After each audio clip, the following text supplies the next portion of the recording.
Now it'll go down in history as a terrible day when those Oklahoma bombs blew the building away. 169 people died while the media lashed down and the government lied. The press and the FBI, they stirred it all up when they blamed it on Iraqis in a brown pickup truck. But before they were through with their agenda that night, they were blaming anybody who might lean to the right. No. They blamed those far-right, wild-eyed, anti-federal activists, those mean extreme right-wing domestic terrorists, those hate-filled, ill-willed, demon white supremacists. That's the enemy. But it sounds kinda strange to me. John Doe number 2. As they whipped up the witch hunt for a second John Doe, I heard President Clinton blasting talk radio. Seems he wants me to turn in anybody I meet who might listen to Chuck Carter as they drive down the street. Cause they're a far-right, wild-eyed, anti-federal activist, a genuine, borderline, neo-Nazi racialist, a Mossad, jihad, Christian fundamentalist. That's the enemy, which means it could be you or me. Now there's so many questions that just won't go away, like why the ATF didn't show for work on that day. When asked by a lady why they didn't show up, they said, if I were you, ma'am, I would keep my mouth shut and blame those far-right, wild-eyed, anti-federal activists, those paranoid, Sigmund Freud, schizoid isolationists. We like scapegoats, Christian fundamentalists. They're the enemy. Now, if you're still a member of the NRA, then you best be very careful of the words that you say.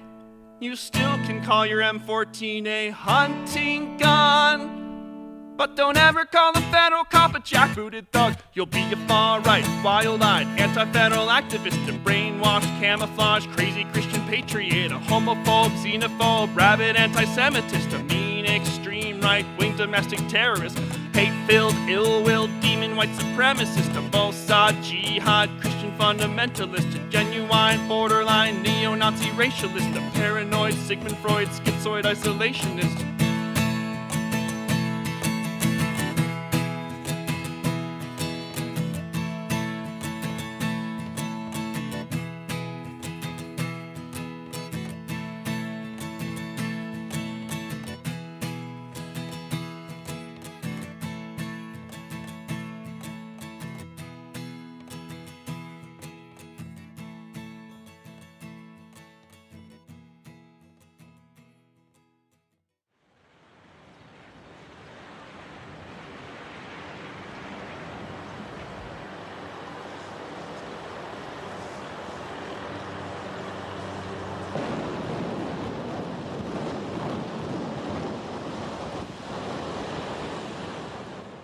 Other documents obtained by 2020 show that someone called the Executive Secretariat's office at the Justice Department in Washington and said the Morrow building had been bombed. But this was 24 minutes before the blast.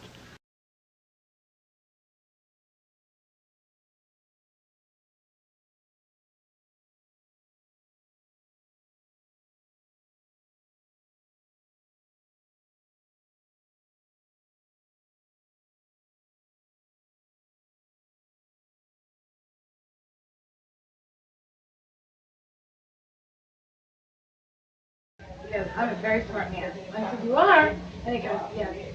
And you're going to remember me on April 1995. You're going to remember me for the rest of your life.